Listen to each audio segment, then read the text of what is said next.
Hello and thank you for tuning in to this week's episode of Bite Size Cybercrime, the podcast where we discuss cybercrimes and cybersecurity news. This week we will be talking about one of my most hated technology appliances ever, printers. Printers are the enemy of the ordinary office worker and the help desk technician alike, as they seem to break frequently and are difficult to troubleshoot. However, I'm not actually here to discuss my trauma around my 2.5 years of having to fix printers, though. We're talking about a critical vulnerability impacting millions of Brother printers that can't be patched. Brother is a hardware manufacturer. I was actually reading about this and I thought to myself, hey, don't they make sewing machines? And they do. I don't have a Brother sewing machine, I have a Baby Lock, which despite its name is definitely not child-proof. Anyways, Brother is a Japanese company making sewing machines, printers, label makers, fax machines, typewriters, desktops, and they also actually used to make karaoke machines and calculators as well. Today we will, of course, be discussing their printers and some of their label makers and fax machines. Yes, printers and label makers and fax machines, plural.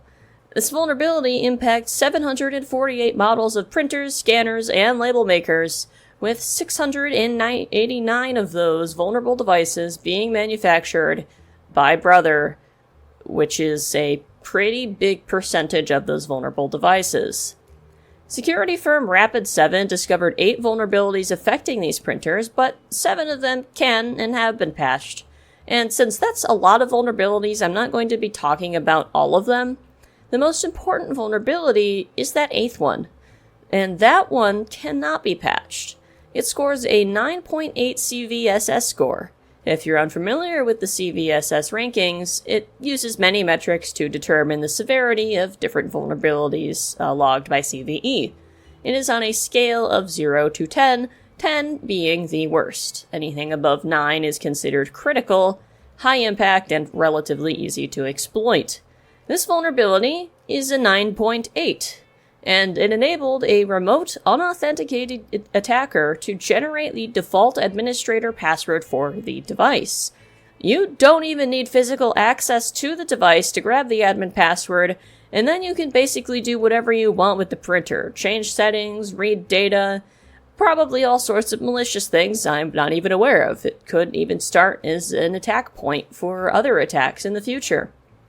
Now, you may be wondering why this can't be patched. Patching, after all, fixes pretty much every vulnerability.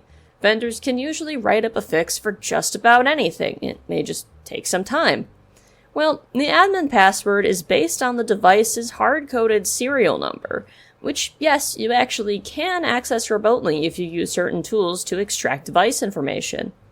According to Brother, this cannot be fixed without changing the manufacturing process itself. It's very much a physical flaw embedded into these machines' very existence. So what can you even do about this? Is all hope lost if you have a Brother printer? Will you inevitably get hacked and have attackers read everything you print and start printing out pages to mock you about it? What about if you have these in your organization? Are you just completely screwed and you need to replace every single one of them? That would be insanely expensive. Well, this vulnerability can't be patched, but it can be mitigated. And it's going to be really anticlimactic the way you would do that.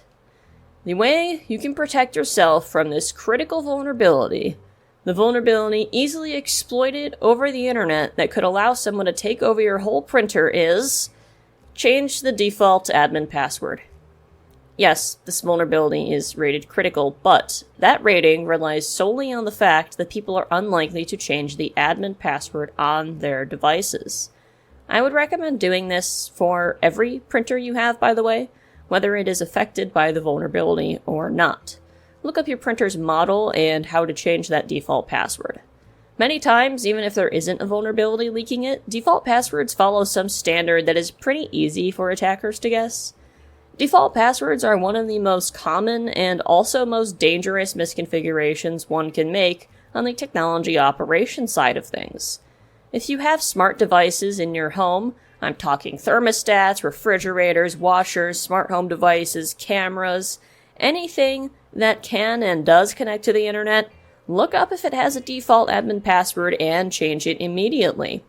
Internet of Things devices are actually used quite a lot in cyber attacks.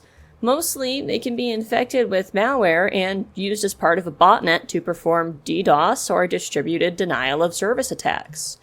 But cameras, of course, have another risk to them, which is people may be spying on you that you don't want looking at your cameras. It's really creepy, but websites do exist where you can look up people's hijacked cameras and see what they're doing. It's really unsettling, so if you want to avoid being on one of these websites, you should probably also look into if there's a default admin password on your cameras, and change that sooner rather than later. And try not to expose them to the public internet as well. Just keep them isolated on your Wi-Fi. Or better yet, try to set up CCTV instead.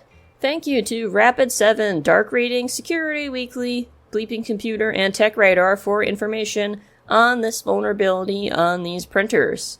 And of course, thank you for tuning into this week's episode of Bite-Sized Cybercrime, and until next time, stay secure.